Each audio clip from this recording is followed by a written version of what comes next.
Question: which one of these gets you more hyped? Listening exercise 1.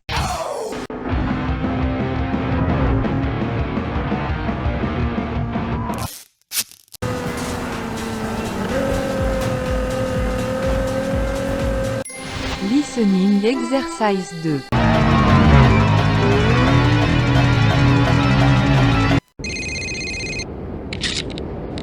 Hello, how are you? I am under the water.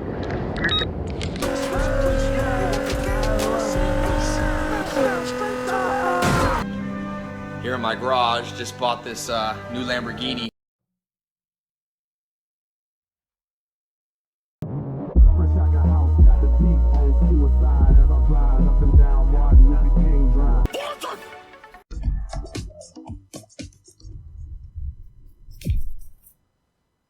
Hey, how's the traffic out there?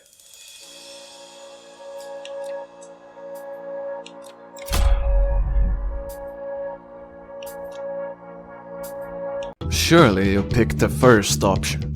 I mean that. Even if I didn't make the contrast as stark as it is, the average person would likely pick the first one. I'd like to say that I've not played many racing games as of late, until I decided to pick up Need for Speed Heat, where it was on sale for a price of a bag of chips. And let me tell you, it wasn't a bad purchase for $3. The gameplay was really good, paired with great customization options, alongside other neat changes like... Although it could have been better. And yeah, cop chases are always fun, but I felt like something was still missing. I couldn't really put my finger on it, until I realized after 10 hours, I found myself thinking that I wanted to turn the soundtrack off. I had heard the same song so many times, it had begun to annoy me. And then it struck me, like a lightning bolt straight out of the sky. The only songs I remembered were the ones that made me want to turn off the background music. Something had to be wrong with the soundtrack. Why? Why did I feel like this?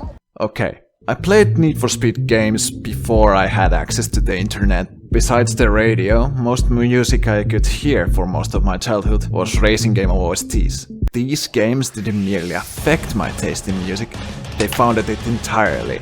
Burnout, Hot Pursuit, Underground, Pro Street, and Most Wanted, my beloved. Even now, I don't just listen to music on Spotify or whatever. I listen to Need for Speed OSTs on YouTube, on shuffle. You could say that I am self-admittedly biased. You see, I am not. It's simply good music as it is. It's not nostalgia. I'm in my 20s, I'm still a teenager, right? Right?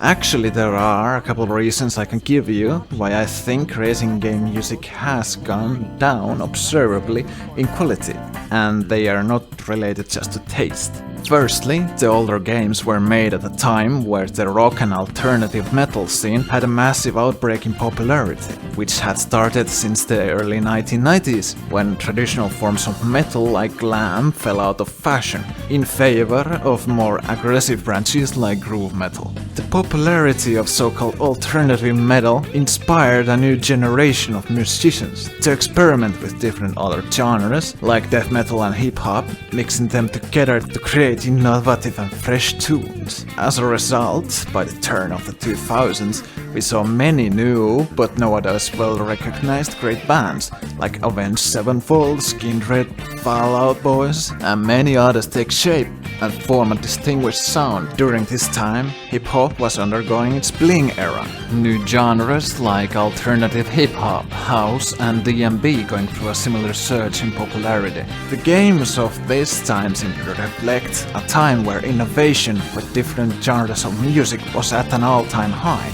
Secondly, it seems many games seem to skim on funding by saving on the soundtrack these days. I for one support new artists taking up the spotlights wherever possible, but when you have a soundtrack where there's like 1 or 2 recognizable titles in total and 90% of the music is basically of the same genre, you start to wonder if they had the proper resources to get any artists with a name on the track. Previously we got big names like Snoop Dogg, come on! I'd have Snoop Dogg on the newer games compared to this stuff.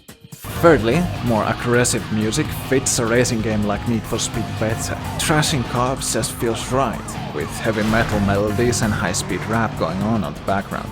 In something like Underground, you have rap play in customization menus, and something like Bad Betty going dynamically full blast in races, while the songs in between would be absolute head boppers. What I personally found was that during Need for Speed Heat, if a chase wasn't going on, the music wouldn't really carry me from point A to B. I don't want to fall asleep at the wheel. If I'd want that, I'd drive a real car. And it might be partly my own distaste for the new musical trends, leaning on the electronic slow-paced stuff, although it does work better with some games like Dirt Rally 2.0, where you just want to vibe between races and have silence when focusing on the driving. But it doesn't fit a high-octane game like Need for Speed. It's tonally as distant and just as horrible as Saints Row Reboot's OST at times, and it's like Grandpa used to say, I left my wallet in El Segundo is still a pile of dog that haunts my dreams, and you can quote me on that. Overall, it might be a matter of personal taste at the end of the day.